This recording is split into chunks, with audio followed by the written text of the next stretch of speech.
explaining our project, we will start off with introducing ourselves. So, who are we? Well, my name is Charlotte, I'm 22 years old. I'm a student occupational therapy at Thomas More. Why did I join Monnikenlab? My family, oh my god, it's just the nerves, I'm sorry.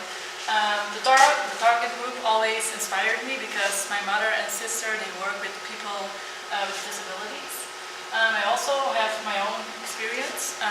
In the summer months I do this vacation job, and it's a daycare for children with disability and also children with intellectual disabilities.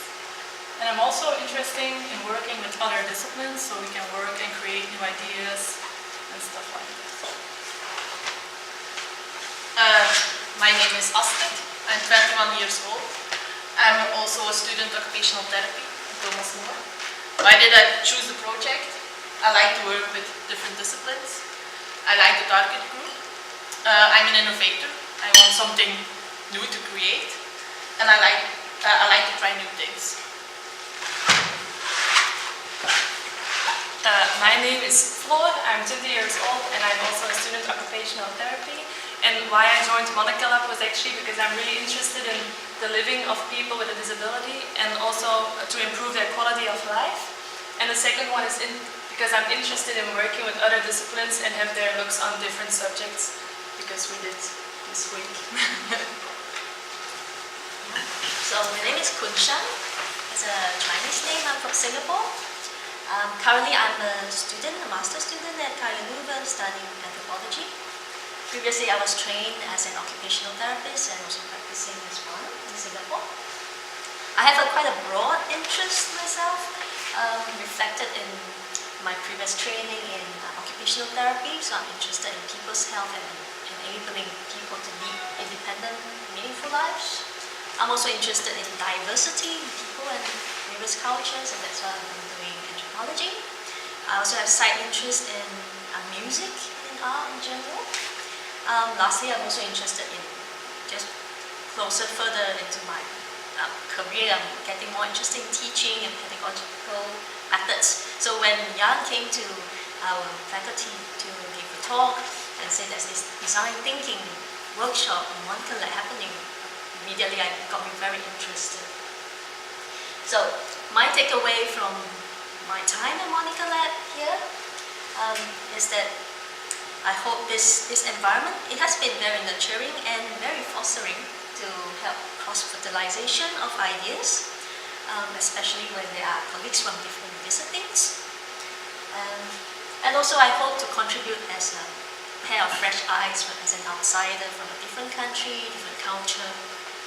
And also I'm also very interested to see the various different possibilities of what care can be like in different cultures and experiences, hoping maybe I could make suggestions back to my own country and the people there.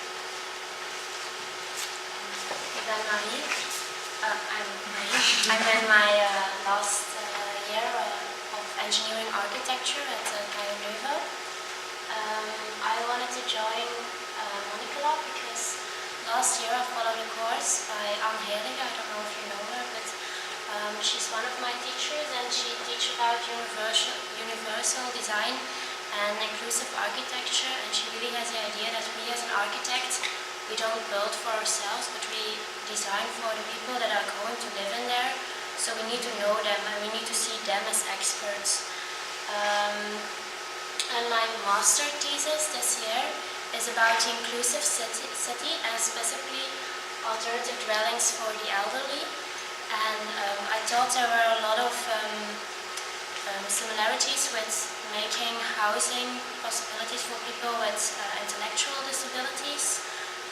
So I thought this might be very interesting, and also the multidisciplinary approach. So I get to work with medical therapists or occupational therapists. So yeah, it's really interesting, and I could really use it in my thesis.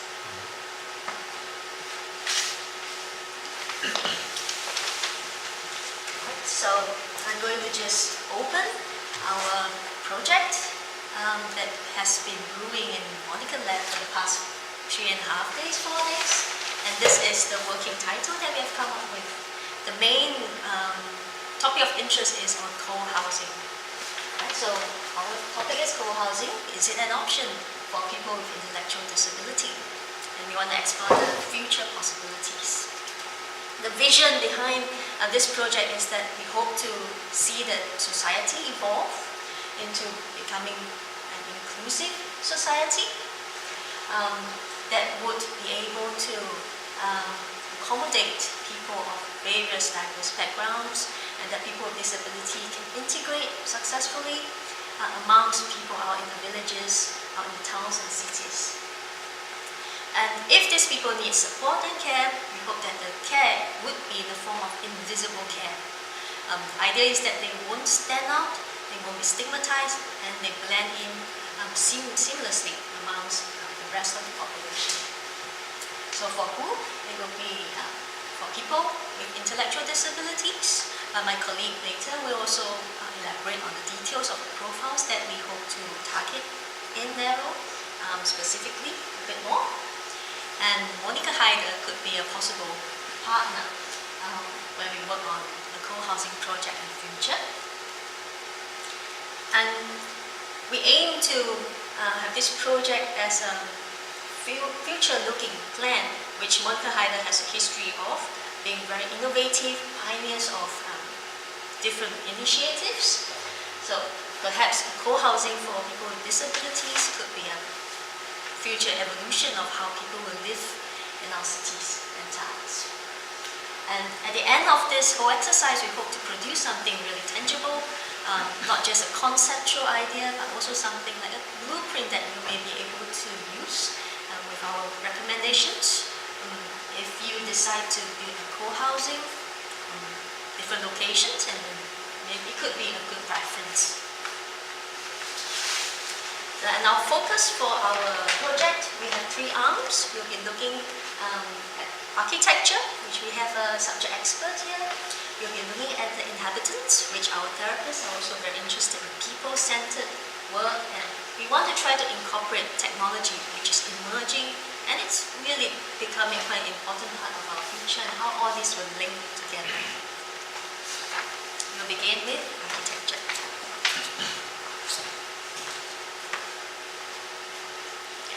The main question that we ask is how can architecture support the independent living of people with an intellectual disability?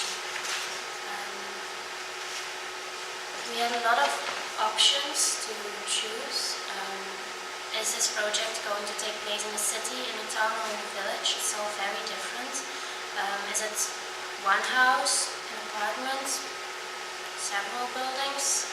And who are the inhabitants? Are they only people with intellectual disability? Or is it more a caring environment with people who need care clusters? Or is it a diverse mix, people who need care and people who don't need care, and they can support each other? So it was very broad, and we had to make a choice on what we were going to do. What was this co-housing project about? So we had to find a location, and we have an idea about a co-housing project in Bier, where they are speaking about, but it's not, they're not working on it yet, but we can see what we can do with it. It's very interesting because Bier is not too far, so there might be a connection with Monnikenlab for the care. It's also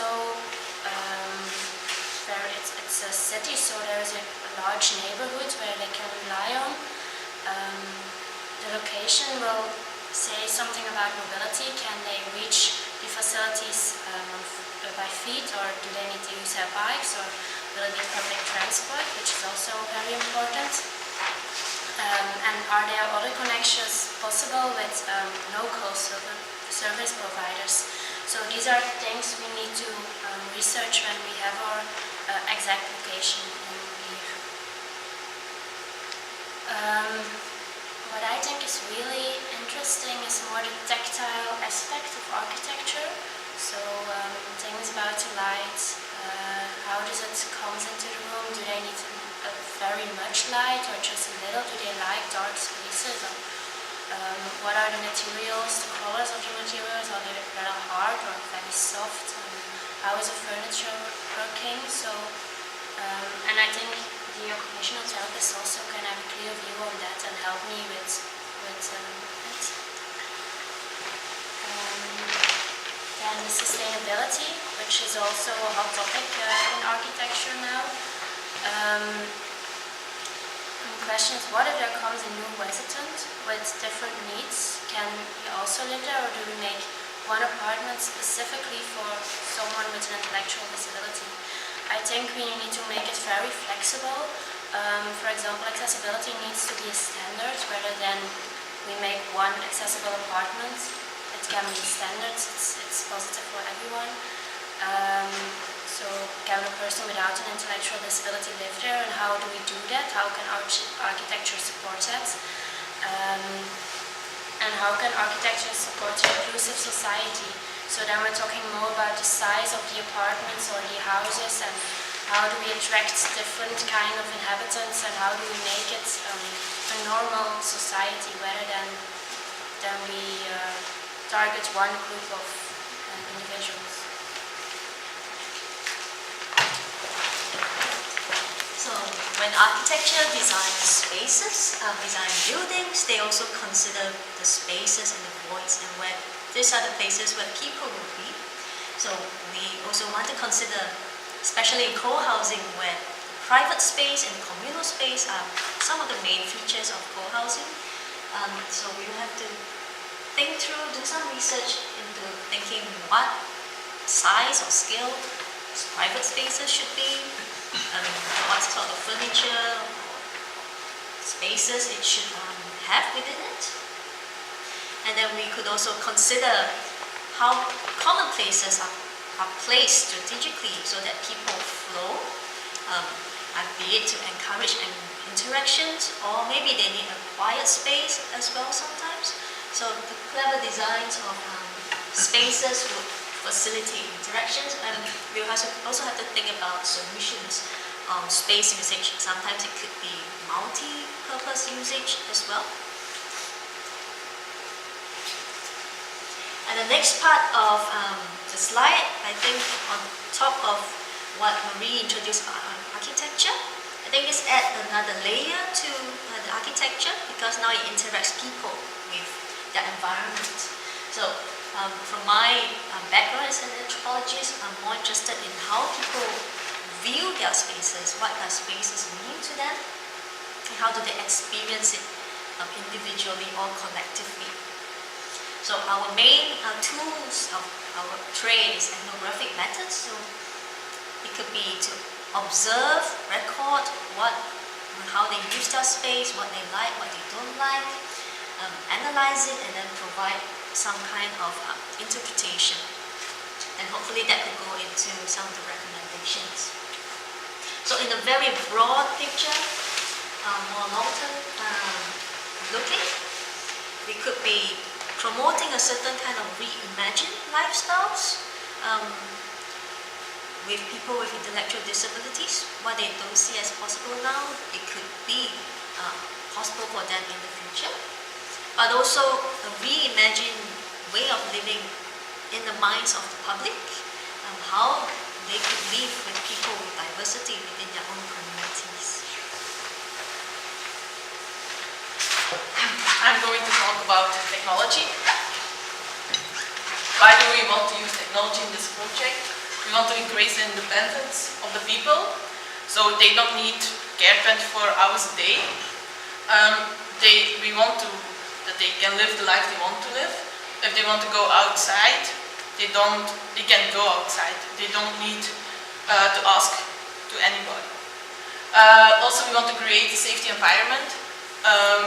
If they are alone at night and something's happened, so they can push on their button, they got on their arm. We want to include the technology in this project. We also want to fulfill the specific needs of the people. For example, people in a wheelchair, accessible kitchens. They can go higher and they can go lower. Visual support, special lights, and if they come out of bed at night, the path will be light up to the bathroom.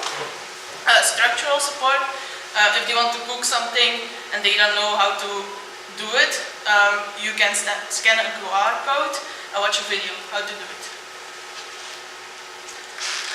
How are we going to do it in this project? We got a couple of questions and we want to find an answer on it. So how can we fit technology into the design that we talked about? What technology already exists? How they use available technology?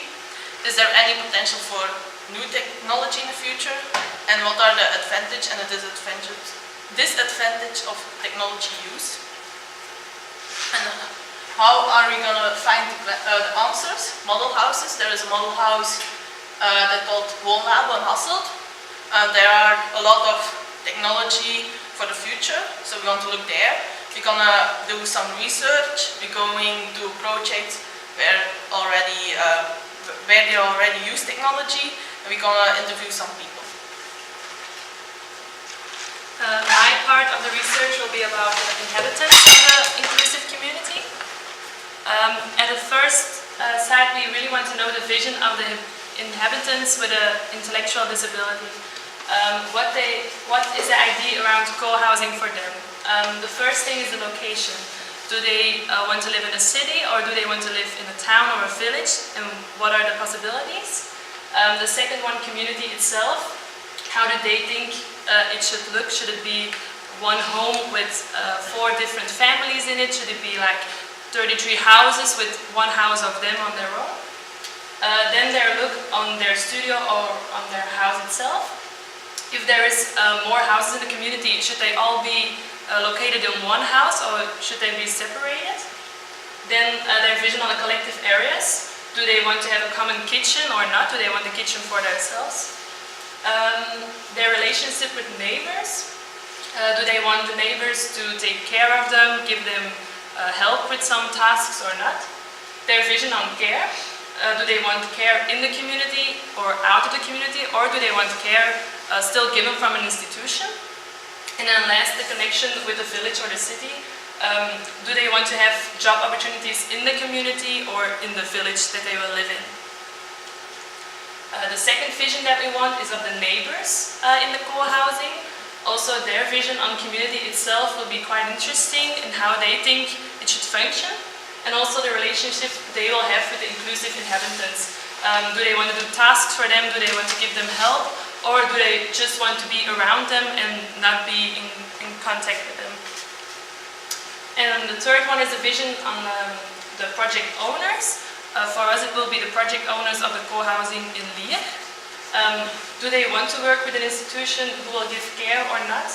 And should there be conditions for inhabitants with intellectual disability? Like the co-housing in Leuven right now, they're thinking about people with disability, but only people with autism or a really light version of an intellectual disability. And maybe we can look for ways that co-housing is also available for people with severe disabilities. For that project, I will be working with co-housing projects because they will be the owner of the co-housing in Lier. And for them it will be quite interesting if they want an inclusive community or they don't want to make part of it. And then Oak Tree Projects is also a part of my research because they already have bought a home in the inclusive community. And then my questions would be if how they are going to communicate with the neighbors to get the vision of it, and that the neighbors have to know that there will be people with an intellectual disability. Because when you look on the website from co-housing projects, you will see that if you look for Wij en Co, there will be written down that there will be 4 inclusive studios. But in Kortenberg, where they also want to have an inclusive community, it isn't written down. So actually the neighbors don't know that there will be people with an intellectual disability. I'll be researching the interaction between technology and people with intellectual disabilities. So my plan is to interview people with intellectual disabilities and families with children with people with intellectual disability. I also want to do research, so what does the literature say about this topic? And it also depends on what Floor and Astrid will find in their research. For example, do they want to use a lot of technology to live independent and inclusive, or do they still want to use caregivers? These are some questions that I hope to find an answer for, but I really think along the way more questions will pop up. But why are people unaware of all the possibilities there are? We as students, we also didn't know that there's so much technology that already exists, and it's a shame that we don't know about it, but also people and families with intellectual disabilities. Do these people want to use technology? Because we don't know. We want to introduce technology to them, but maybe they don't want to use it. How would they use technology? Is the technology customer friendly? I think it has to be easy to use for those people. Also, how can we introduce technology? Because we think not many people are aware that these kind of technology exists. And also, how can we teach or train people how to use this technology? For example, do we have to train it through role play, skill training, or should we build a model house where they can test all these kind of technologies? Also, do they want to use technology to live inclusive and independent? So we'll hope to find answers. We as occupational therapists, we really think we can make a contribution to this project because we are trained to give skill training to these people. For example, taking a bus, so we can teach those people how to take a bus, but also how to use technology. We also give families and people with intellectual disability advice. For example, which technology can your child use? And also activities of daily living. For example, we can teach them how to get dressed, how to brush their teeth, so they can live as independent as possible.